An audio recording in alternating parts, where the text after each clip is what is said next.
I'm TIm Tollefson, pro trail and ultra runner for Hoka One One, and these are my tips for a successful ultra. I've been in the sport now for 7 years. I've done nearly 40 ultra marathons, which is anything over 26.2 miles. And I have probably done another 30 plus ultra marathons in training to prep for those ultras. And some of the things I've learned, I could really pare down to kind of three main factors, and they're gonna go into more kind of problem solving, the mentality you need to get through, and then also kind of how to have a successful day on the day.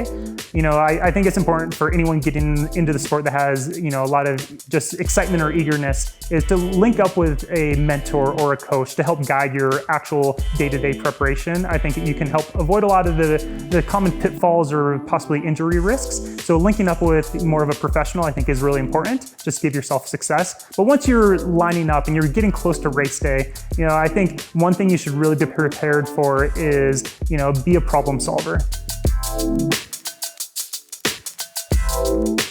We know that, you can do all of the best training and prep and feel like you're in the ideal spot heading in, and then something's gonna go wrong. So you have to prepare yourself just to be that problem solver.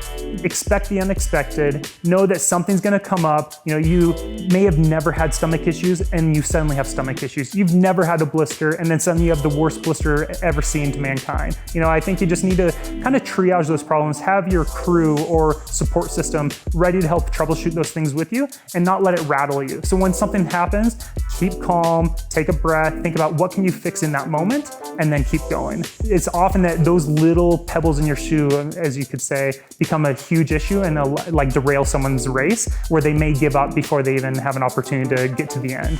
And that leads into the next one, the mindset. Some of my most successful ultra marathons have been where I have a mantra leading in that I just fixate on. I let it ruminate in my head, and I may sometimes even verbally say it out loud. But I think having that can help dissociate from the physical discomfort or pain you'll be feeling when you push your body to a limit that it's never experienced before. It also helps ground you and almost keep you a little more present, where if you're on mile 2 or 20 or 150 of one of these 200-mile races, or mile 1 or 2 of a 50K, it's easy to feel overwhelmed or that it's impossible that you're gonna make it to the finish. But if you can run in the mile you're in and just stay present, do the little things you need to, then you have that opportunity of actually seeing what your body is capable, seeing what your mind is capable of.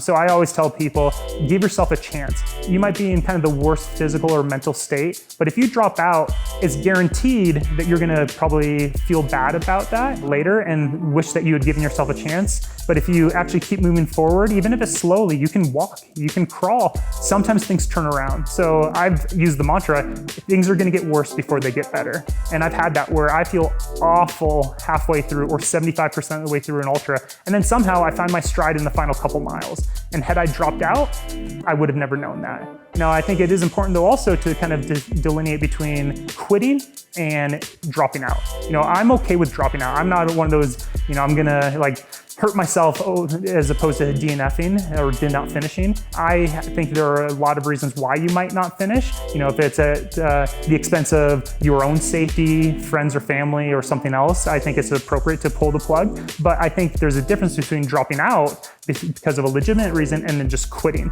Quitting, I think of more as kind of that mental give up, where it's like, this is just hard and I don't want to do it anymore. And I think a lot of us are capable of pushing beyond that. And so I encourage you, when you feel like quitting, see if you can do a few more steps or one more mile and just see what happens. And then kind of that last that plays into this is I recommend last half, best half. And that's where it's easy to go out and go quick early. And most people will run fast because they're excited, and then suddenly maybe they blow up or they're really struggling. So I encourage people, go out conservatively and come home strong. Not only does that help you physically, where you're gonna manage your energy better, you will find that you'll be passing people in the second half of the race. And mentally that gives you a boost. When you're passing someone else and they look like they're suffering, but you're starting to feel, you're hurting, but you're moving faster than them, that's sort of this just adrenaline rush where it pumps you up and you're like, hey, I'm doing okay. So I think, aim for that second half being your best half. And I think that's kind of a ticket to having a good experience. And then best case, you walk away knowing that you could have done more. Apply those kind of principles or techniques that you may have learned into your next one, and then get a little better each time. You don't have to knock it out of the park on the first try. So that's what I would say. Be a problem solver, really focus on your mindset, and then aim for a good second half. And I think that sets everyone up for a good experience.